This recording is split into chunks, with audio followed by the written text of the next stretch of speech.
prendi la mia mano. Star Walks, quando il parco incontra la musica, nuovo appuntamento al Parco Archeologico del Colosseo. Gli ospiti di questa puntata sono i Maneskin. Buongiorno ragazzi. Buongiorno. Benvenuti. Grazie. Non sono qua a farvi da guida perché abbiamo l'archeologo ufficiale del parco, Andrea Schiappelli. Buongiorno. Descrivici un po' come se fossi uno chef in un ristorante il piatto che portiamo ai ragazzi dei Maneskin. Siamo praticamente al centro della Domus Flavia, il palazzo del potere per definizione, finito di costruire da Domiziano nel 92 d.C., secondo un progetto che prevedeva una serie di ambienti per ricevere e impressionare gli ospiti, grazie soprattutto all'altezza dei soffitti e alla ricchezza delle decorazioni, come nel caso dei pavimenti e delle pareti, rivestiti di preziosi marmi colorati o dipinti.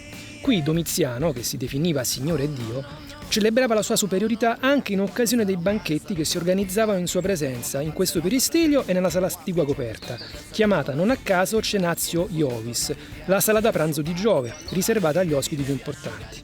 C'eravate mai stati qua? Io sì, sono stata in gita. In gita? Anche che voi siete romani, quindi...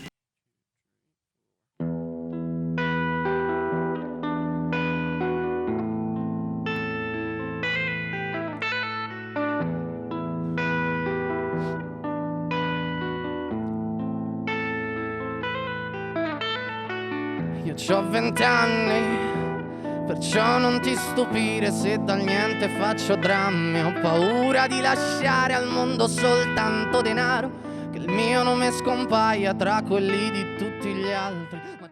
Al Parco Archeologico del Colosseo con i Maneskin, il cui nome lo sapete tutti, se non lo sapete ve lo ripetiamo per l'ennesima volta, deriva dal danese, chiaro di luna.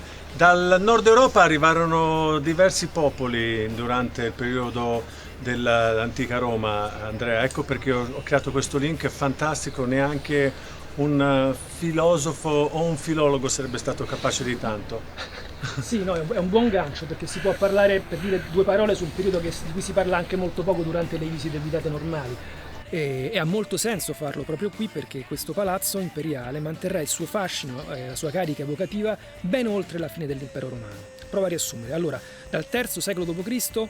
Numerosi popoli premono sulle frontiere romane del Reno e del Danubio, spinti dagli Unni, così feroci che erano temutissimi da tutti gli altri barbari. Per mettersi al sicuro, molti di questi popoli si propongono ai romani come alleati. Lo diventano, ma è un'alleanza difficile tra amore e odio. E così Roma, nel solo V secolo, subisce ben 3 pesanti saccheggi, nonostante non sia più da tempo, se non per brevi periodi, la capitale dell'impero.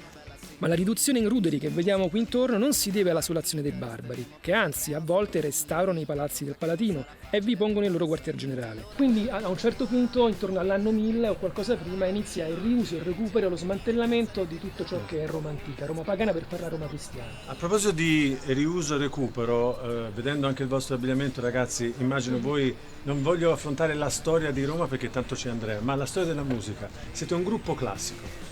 Voce, chitarra, basso e batteria, poca elettronica, anzi zero. I vostri riferimenti, anni 70? Sì, anche, diciamo che da lì vengono tutte le più grandi band che ovviamente ci influenzano anche a noi personalmente. Sì. Ce ne sarebbero 1000 da elencare, a partire dai Led Zeppelin, Fleetwood Mac.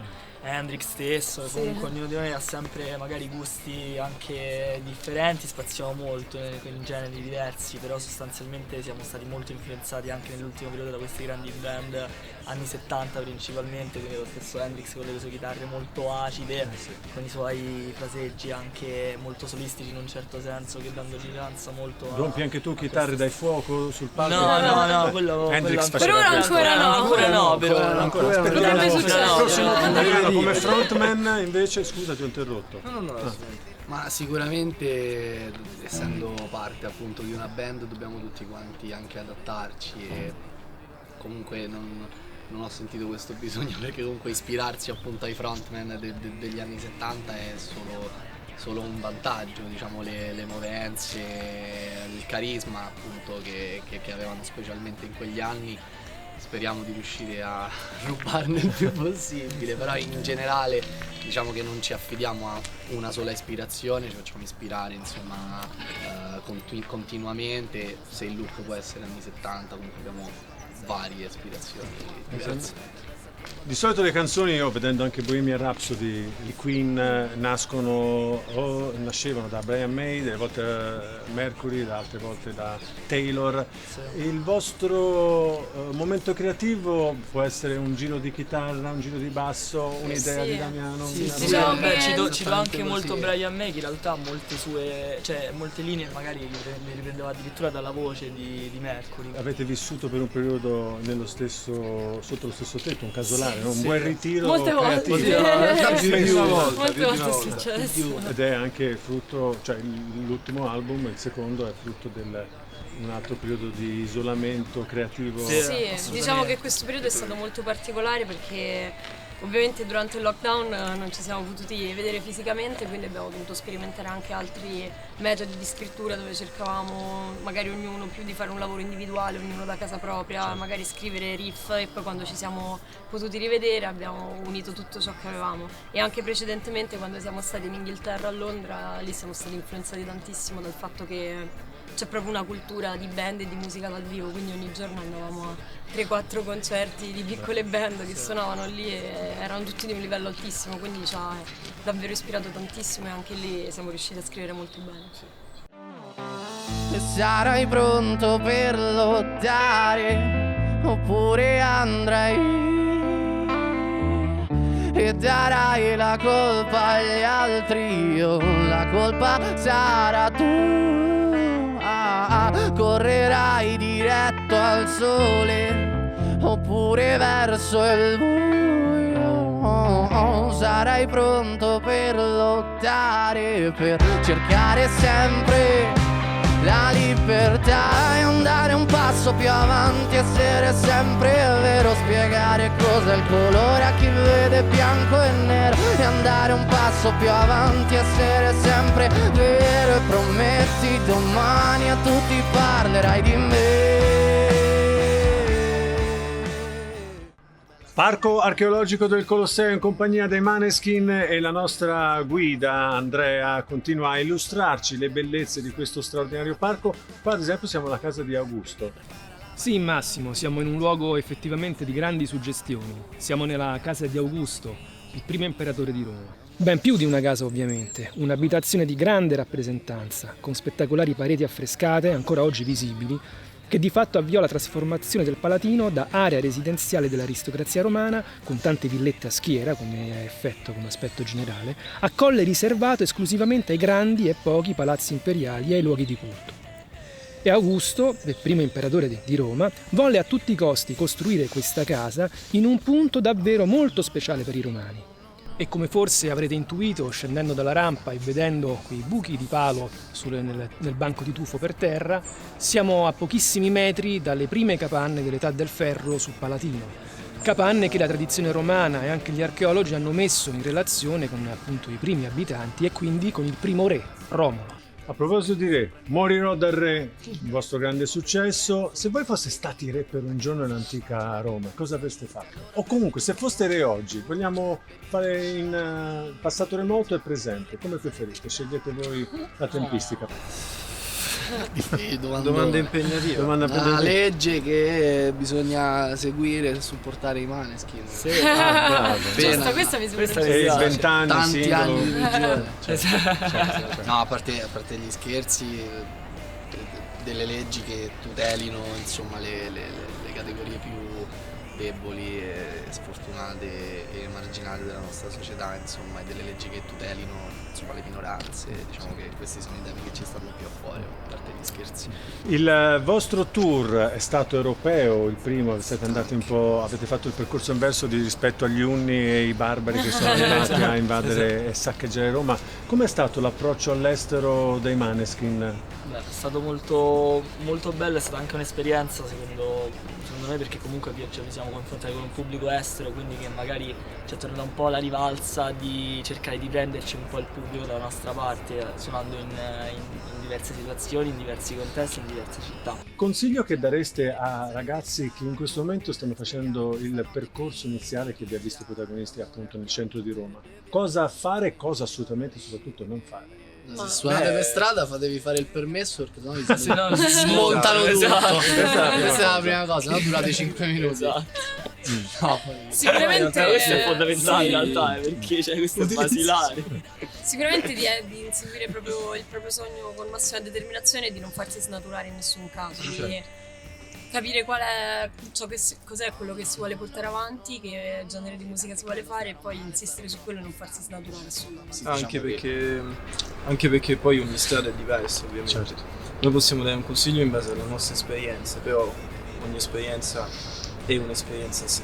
Quindi di base sì, come ha detto Victoria, seguire il proprio sogno è la cosa più importante.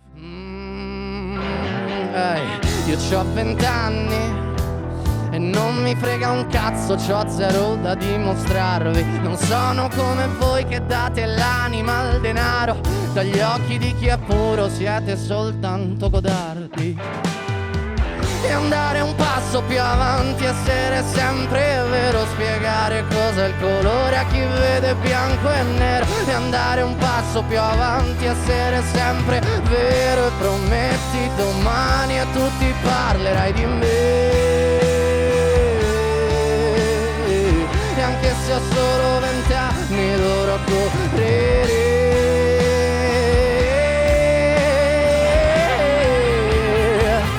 per me.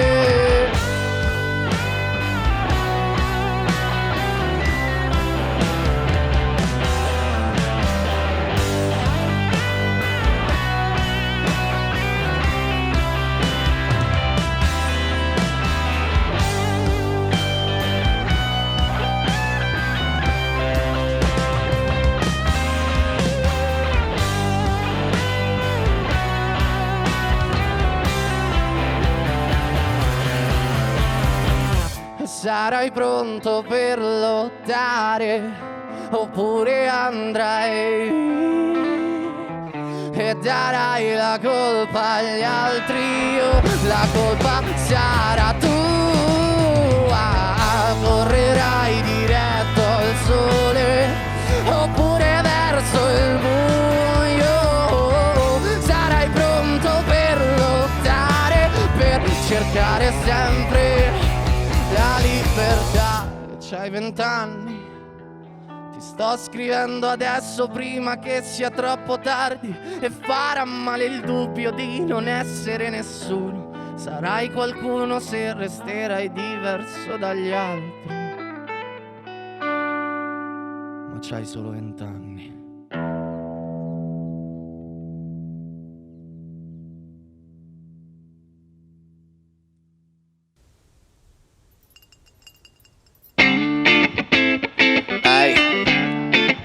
It's Maneskin, yeah.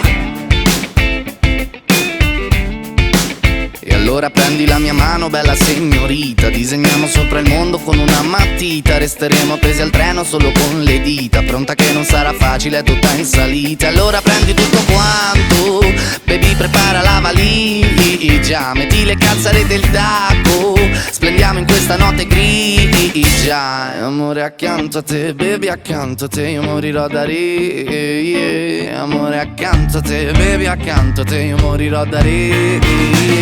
Amore accanto a te, baby accanto a te, io morirò da re. Amore accanto a te, baby accanto a te, io morirò da re.